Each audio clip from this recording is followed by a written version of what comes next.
L'effet fisheye est de plus en plus utilisé actuellement afin de donner un effet original à ces photos.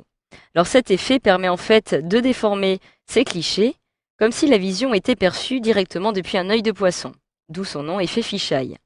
Alors j'ai ici une image sur laquelle je souhaiterais justement appliquer ce type d'effet.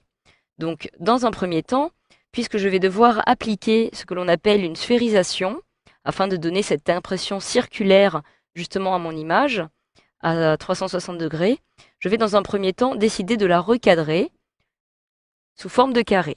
Donc je me rends dans la palette d'outils, je retrouve ici l'outil recadrage, je clique alors dessus, et dans le champ des options, je vais retrouver ici, sous forme de carré, donc un par un. Je clique alors dessus, j'ai mon petit carré qui apparaît, et je vais choisir directement de la centrer à ce niveau-ci.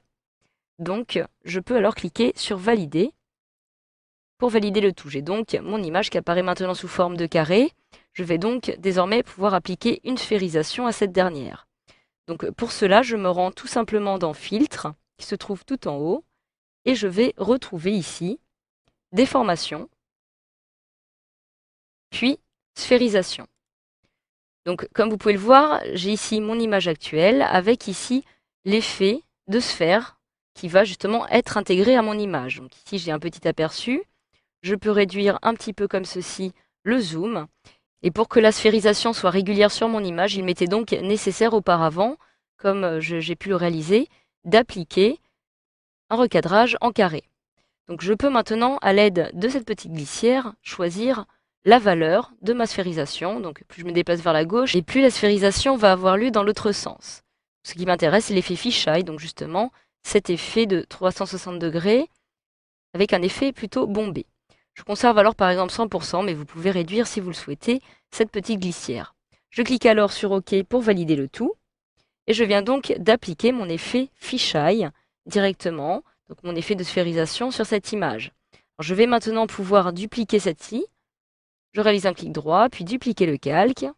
Je peux ici le renommer, je clique sur OK. Et je vais maintenant sélectionner la sphère que je viens de réaliser ici à l'aide de l'ellipse de sélection. Donc je me rends ici, je retrouve l'ellipse de sélection qui apparaît dans ce panneau de gauche.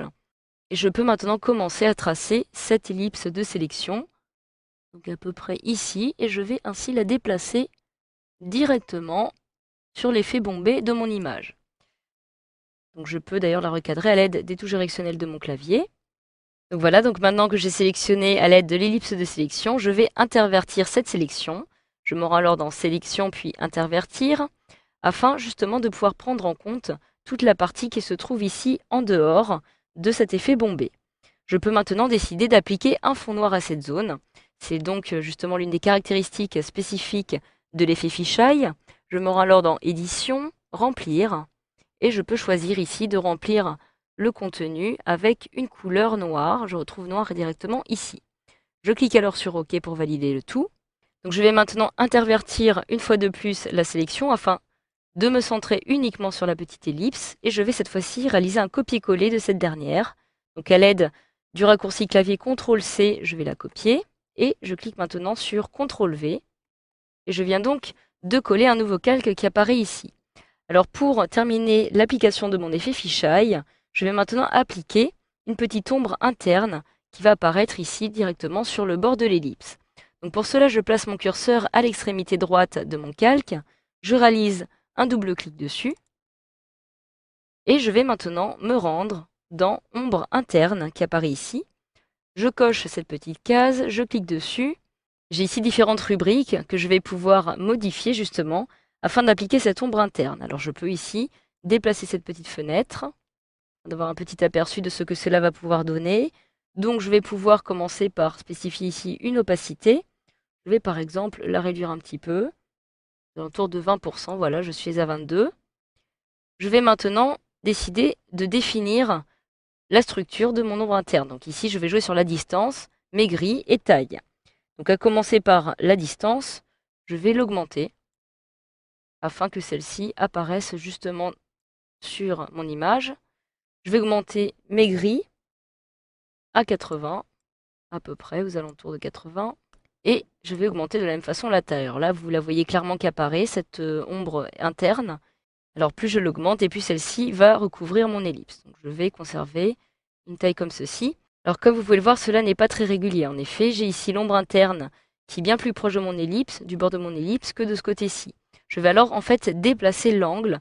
Admettons que je souhaite par exemple que l'ombre soit projetée, comme si une lueur apparaissait ici. Je vais donc déplacer l'angle qui apparaît ici et le situer à peu près à cette zone. Voilà, à l'inverse. Et maintenant, je peux alors cliquer sur OK, une fois que j'ai modifié tous ces paramètres, pour valider. Et j'ai donc mon effet fisheye qui vient donc d'être réalisé. Donc voilà, il me suffit tout simplement maintenant d'aplatir l'image. Je me rends alors dans Calque. Je descends vers le bas de ce menu, je clique sur aplatir mon image.